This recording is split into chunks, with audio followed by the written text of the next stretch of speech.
ছাত্র শিবিরের নেতাকর্মী তাদেরকে যদি খুশি করা না হয় তাহলে তারা বিভিন্ন ধরনের গ্যাঞ্জাম সৃষ্টি করবেন।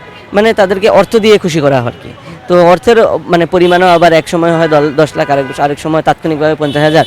তো এটা যখন দিতে অস্বীকার করে, অস্বীকৃতি জানায়, তখন তাদেরকে আটক করা হয় এবং নানা ধরনের চাঁদা দাবি করা হচ্ছে। মাঝে মধ্যে 10 লাখ, মাঝে মধ্যে 50,000 টাকা দাবি করে বলা হচ্ছে যে হলের যে ছাত্র শিবিরের নেতাকর্মী তাদেরকে যদি সন্তুষ্ট করা না হয়, খুশি করা না হয়, তাহলে এখানে খেলা দেখতে দেওয়া হবে না। গণপ্রজাতন্ত্রী বাংলাদেশ সরকারের যুব ক্রীড়া মন্ত্রণালয়ের অধীনে বাংলাদেশ জাতীয়তাবাদী ছাত্রদল ঢাকা বিশ্ববিদ্যালয়ের সার্বিক সহযোগিতায় অ্যাথলেট স্পোর্টস গিয়ার যে কোম্পানিটা রয়েছে তারা এই ক্যাম্পাসে 5টি স্পটে বিশ্বকাপের খেলাগুলো বড় পর্দায় দেখাচ্ছে। তার মধ্যে অন্যতম হলো কবি জসিমউদ্দিন হলের খেলার মাঠ।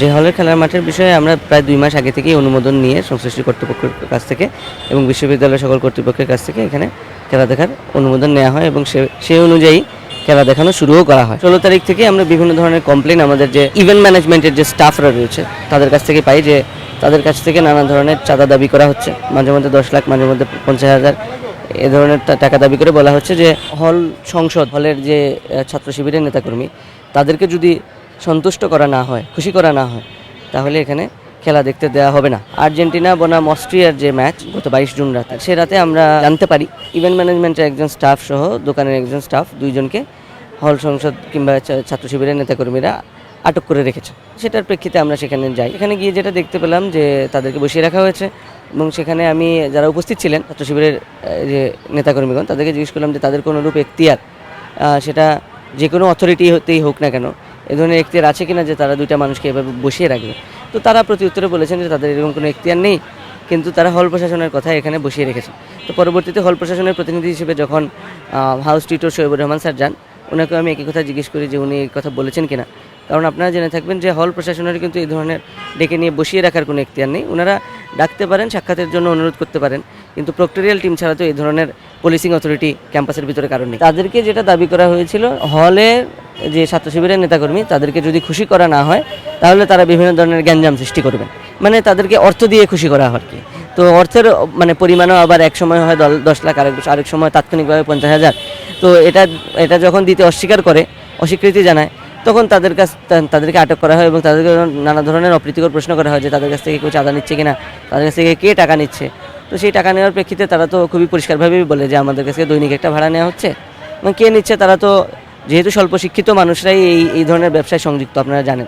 তো তারা পরিষ্কারভাবে হয়তো নাম বলতে পারেনি, কিন্তু যতটুকু আমার জানা মতে এখানে যারা অ্যাথলেট স্পোর্টস গিয়ারের যে ইভেন্ট ম্যানেজমেন্ট কোম্পানি, তারা এই যে সম্পূর্ণ কার্যক্রমটা প্যাগোডা বসানো থেকে শুরু করে এটা ভাড়া দেওয়া সম্পূর্ণটাই তারাই করে থাকে এবং এটা অত্যন্ত বৈধ উপায়েই করে থাকে। তো এখানে আসলে কোনো অস্বচ্ছতা নেই।